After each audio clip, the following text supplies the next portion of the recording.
This morning, after a 7-day hostage release pause, having failed to provide a list of more hostages for release, the Hamas army of terror in the Gaza Strip violated the terms of the agreed framework and launched rocket fire at Israeli communities.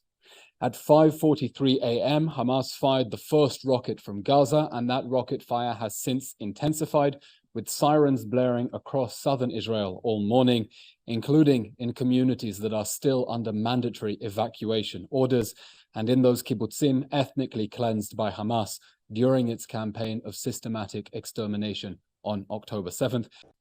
Unfortunately, Hamas decided to terminate the pause by failing to release all the kidnapped women as it was obligated to do so, and kidnapped children, and by resuming rocket fire. The perpetrators of the October 7th massacre have decided to hold on to the hostages they brutally abducted in violation of humanitarian law and every norm of humanity. Having chosen to hold on to our women, Hamas will now take the mother of all thumpings.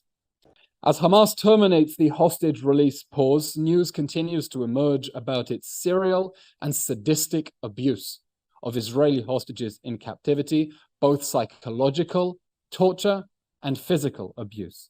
We now know from the family of Yagil and Or Yaakov, aged 12 and 16 respectively, that Hamas drugged our children and branded them like cattle with burns from motorcycle exhaust pipes in order to identify them in case they tried to escape. And Mia Shem, aged 21, her family saying her hand injury was operated on by a vet. Hamas treated our people worse than animals, and we will put Hamas down.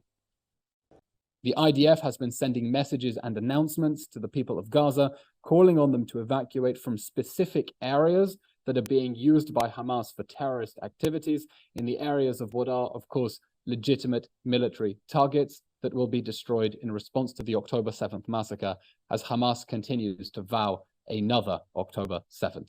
The IDF has published an evacuation zone map in Gaza, and we urge uninvolved civilians to evacuate along the designated routes away from the specific areas of Hamas terror activity for their own safety. That interactive map can be found on the IDF website, and the details are by now familiar to the people of the Gaza Strip.